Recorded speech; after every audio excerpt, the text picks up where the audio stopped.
फारस और अहियाए शरीयत जिंदाबाद, अहमदियत अहमदियत अहमदियत जिंदाबाद, जिंदाबाद ओ जिंदाबाद, जिंदा ओ पायंदाबाद, जिंदाबाद ओ जिंदाबाद, जिंदा ओ पायंदाबाद.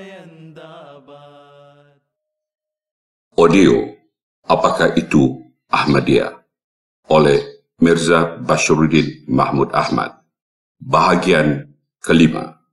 Hazrat Masih Maud alaihissalam tampil ke dunia dan dengan lantangnya menyatakan bahwa Allah Ta'ala bercakap-cakap dengan beliau dan bukan dengan diri beliau saja, bahkan dia akan bercakap-cakap dengan orang-orang yang iman kepada beliau serta mengikuti jejak beliau, mengamalkan pelajaran beliau serta mengikuti jejak beliau, mengamalkan pelajaran beliau dan menerima petunjuk beliau.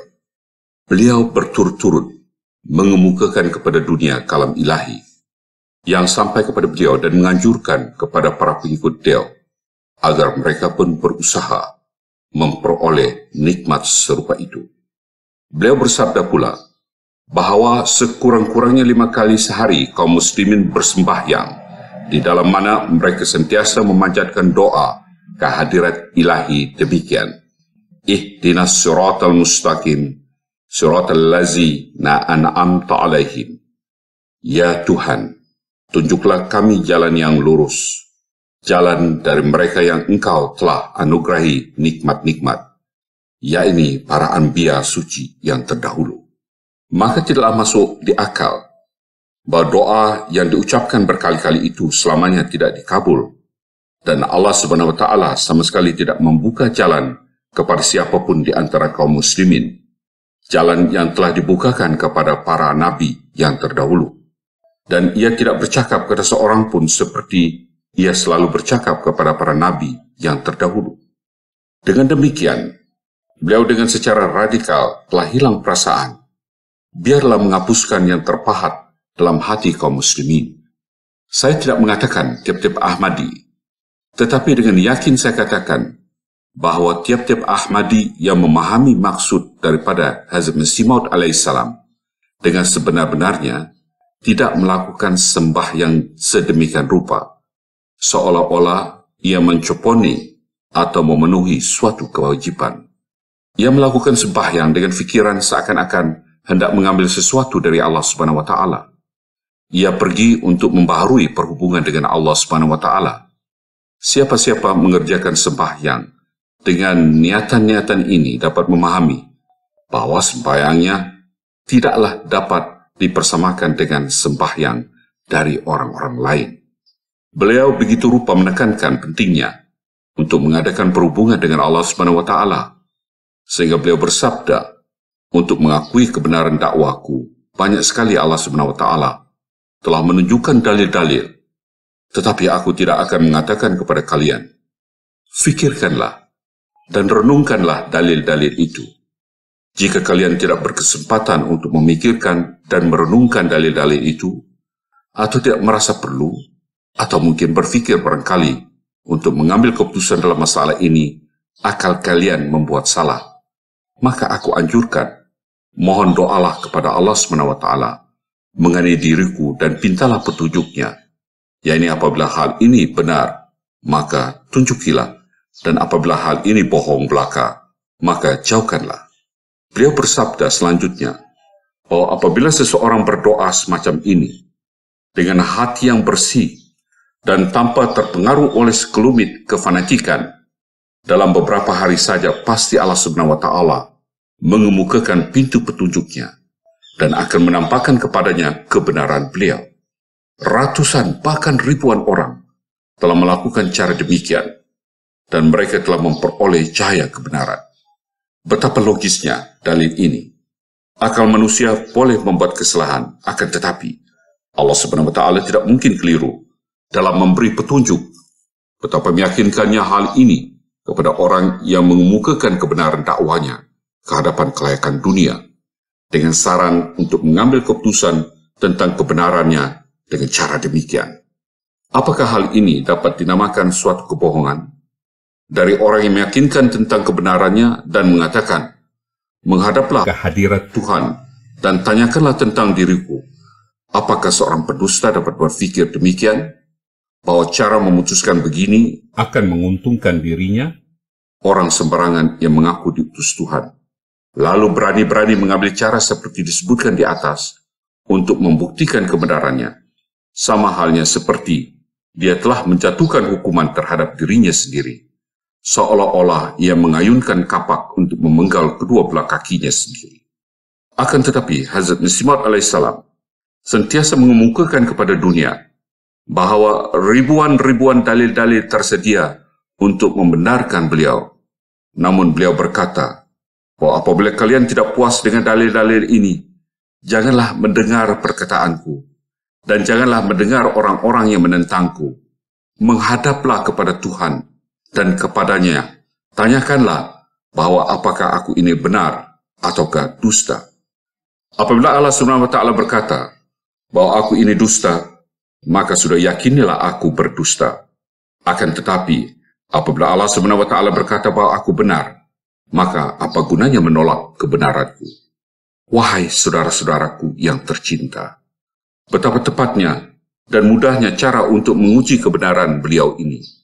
Ribuan orang telah mengambil faedah dari cara itu, dan semua orang yang sekarang hendak menjalankan cara demikian untuk menguji kebenaran beliau akan mengambil faedahnya pula.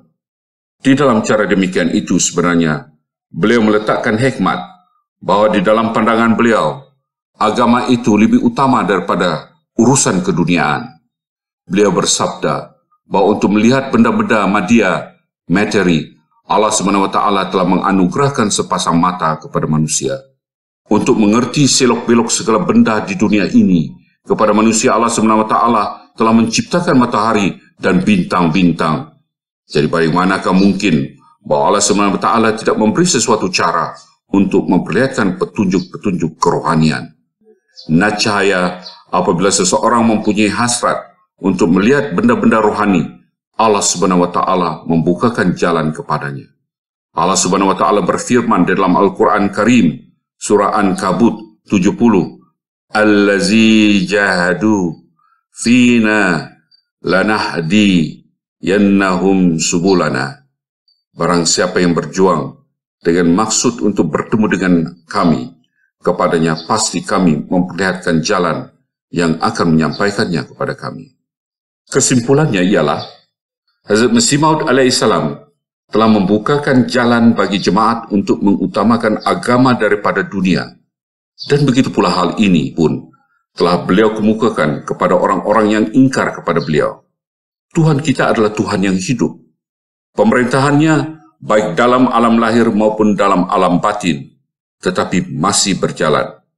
Adalah merupakan kewajiban bagi tiap-tiap orang mukmin untuk mengadakan perhubungan yang lebih erat dan mendekatkan diri sedekat-dekatnya dengan Dia. Orang yang belum mendapat taufik untuk menerima petunjuk baginya perlu agar ia memohon cahaya kebenaran dari Allah Subhanahu wa taala dan meminta bantuannya untuk berusaha sampai kepada kebenaran. Jadi tugas dan amanat dari Hazrat Masih Maud alaihissalam pada pokoknya ialah untuk memperbaiki dunia dan untuk mengembalikan perhatian umat manusia kepada Tuhan, untuk menghidupkan keyakinan akan bertemu dengan Allah Subhanahu wa taala, dan untuk mengenali kehidupan seperti yang dialami umat di zaman Nabi Musa alaihissalam, Nabi Isa alaihissalam, dan para nabi lainnya. Wahai saudara-saudaraku yang tercinta, bacalah kitab-kitab suci yang lama. Begitu pula periksalah tarikh para nenek moyang. Apakah para nenek moyang kita menjalani penghidupan mereka untuk tujuan-tujuan materi? Apakah mereka hanya mendasarkan pekerjaan mereka kepada usaha-usaha madya untuk memperoleh kecintaan Allah Ta'ala?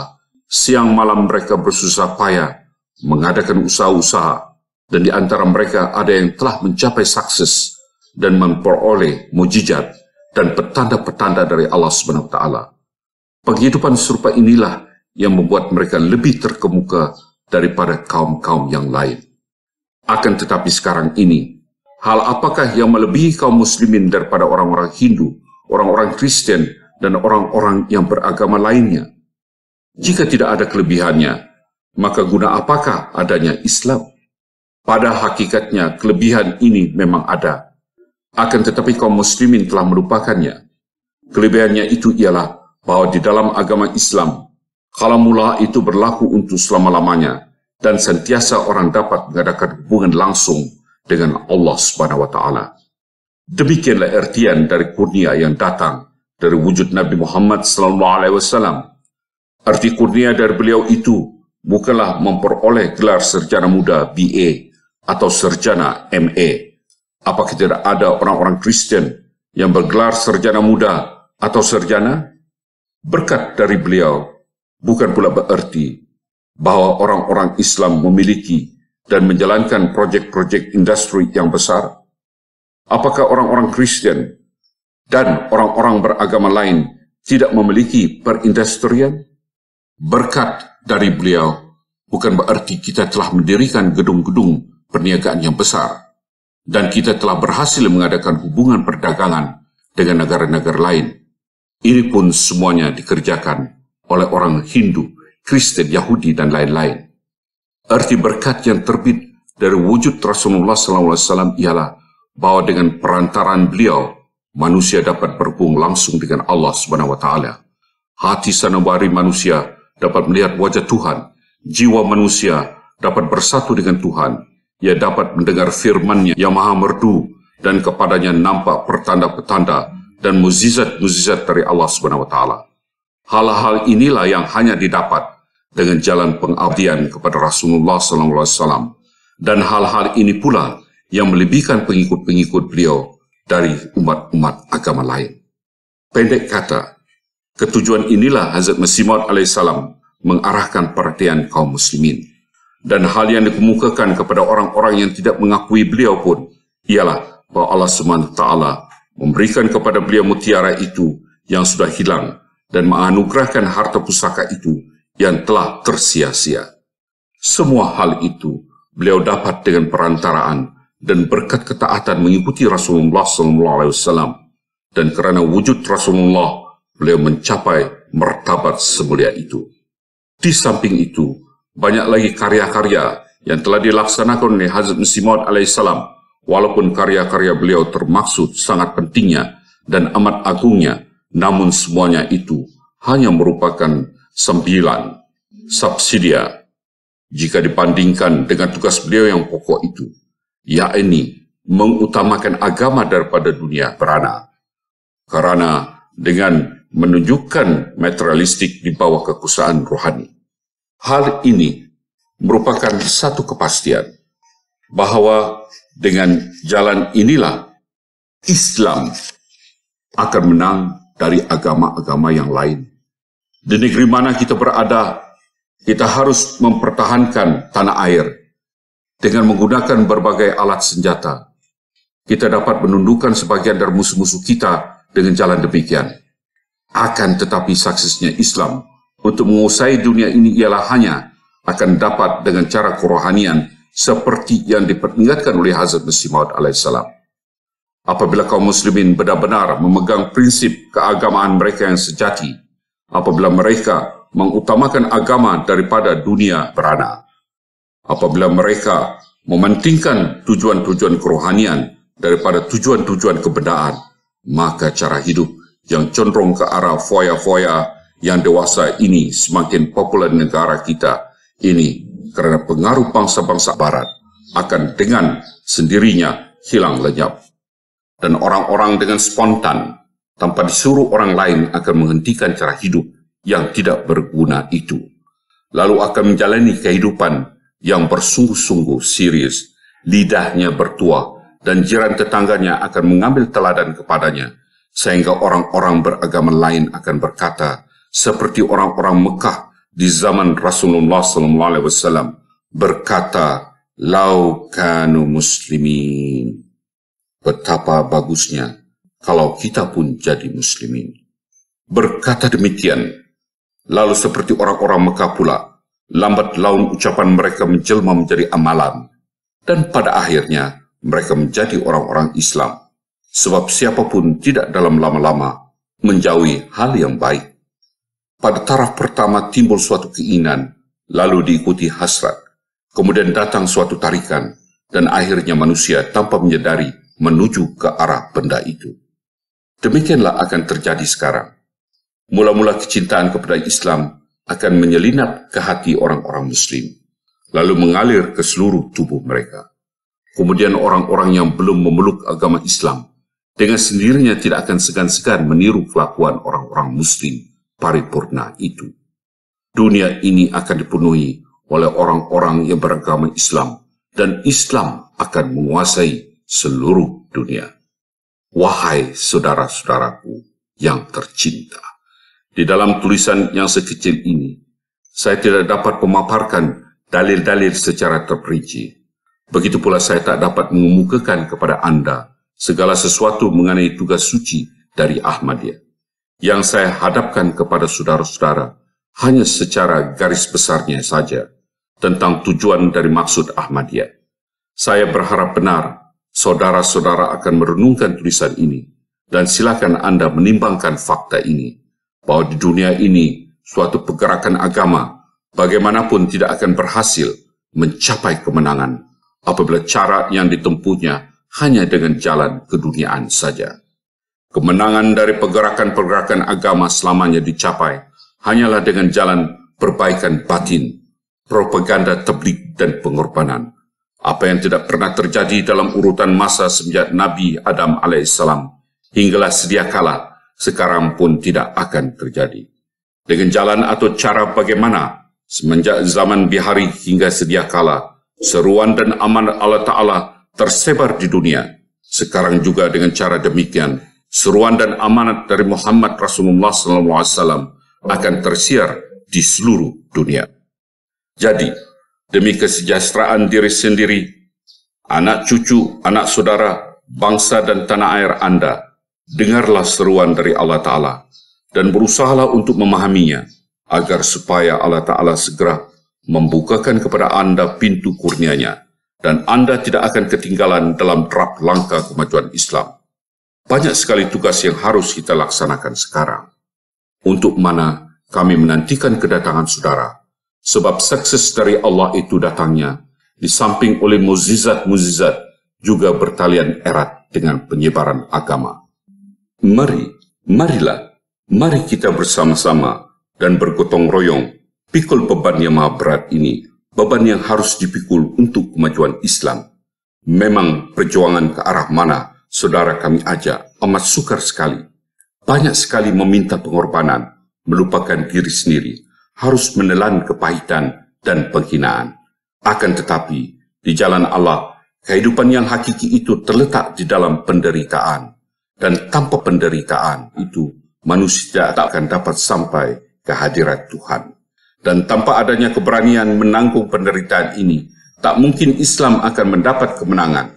Tampillah dengan gagah berani, peganglah piala kematian ini, dan teguklah isinya, sehingga dengan kematian kami dan dengan kematian Anda, Islam akan bernapas kembali, dan agama yang dianugerahkan Nabi Muhammad Rasulullah SAW akan menampakkan kesegarannya lagi, dan dengan menerima kematian ini, kita pun akan menikmati kelezatan hidup yang kekal abadi di haribaan kekasih kita.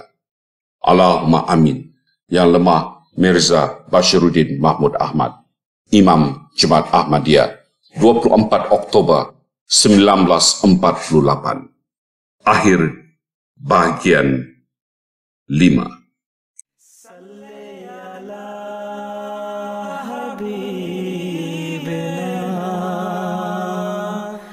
Salli